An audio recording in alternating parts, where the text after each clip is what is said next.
നമസ്കാരം.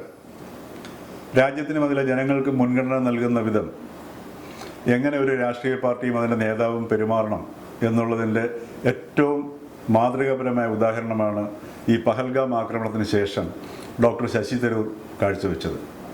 ഒരുപക്ഷെ ഇന്ത്യക്കകത്തും ഇന്ത്യക്ക് പുറത്തും അന്താരാഷ്ട്ര സമൂഹത്തിലും ഇന്ത്യയുടെ പ്രധാനമന്ത്രിയോ അല്ലെങ്കിൽ വിദേശകാര്യ വകുപ്പ് മന്ത്രിയോ അതേപോലെ ഇന്ത്യക്ക് പുറത്തുള്ള അംബാസഡർമാരെക്കാളും ഏറ്റവും ശക്തിയോടെ വളരെ എഫക്റ്റീവായിട്ട് ഇന്ത്യയുടെ നിലപാട് ലോകത്തെ അറിയിച്ച ഇന്ത്യയിൽ നിന്നുള്ള നേതാവാണ് ഡോക്ടർ ശശി തരൂർ. അത് വളരെ വ്യക്തവും ലളിതവും വളരെ ആ കേന്ദ്ര ബിന്ദുവിൽ ഊന്നിക്കൊണ്ട് തന്നെയുള്ള ഒരു നിലപാടാണ് ശശി തരൂരിലൂടെ ലോകം മുഴുവൻ കണ്ടത്. ഓപ്പറേഷൻ സിന്ദൂറിൻ്റെ സമയത്ത് അദ്ദേഹം അൽ അറേബ്യയ്ക്ക് നൽകിയ ഒരു അഭിമുഖമൊന്ന് കാണേണ്ടതാണ്.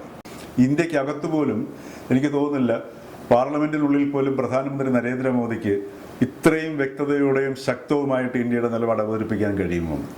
ഇത് രാഹുൽ ഗാന്ധിയും അതേപോലെ തന്നെ കോൺഗ്രസ് പ്രസിഡന്റ് മല്ലികാർജുൻ ഖാർഗെയും രാഹുൽ ഗാന്ധിയുടെ ഉപദേശകനായ KC വേണുഗോപാലുമൊക്കെ കണ്ടു പഠിക്കേണ്ടതാണ്.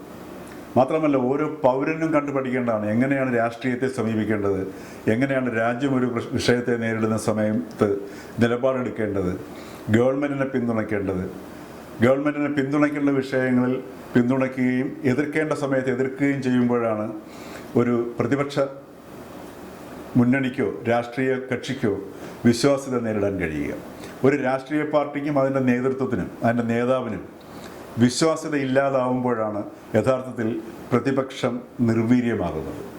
അവിടെയാണ് ഗവൺമെൻറ് അധികാരത്തിലിരിക്കുന്ന ഗവൺമെൻറ്റിൻ്റെ ഒരു മേൽക്കൈ ലഭ്യമാകുന്നത്. അതുപോലെ തന്നെ കേരളത്തിൽ മുസ്ലിം ലീഗും കണ്ടുപഠിക്കേണ്ട ഒരു മാതൃകയുണ്ട്.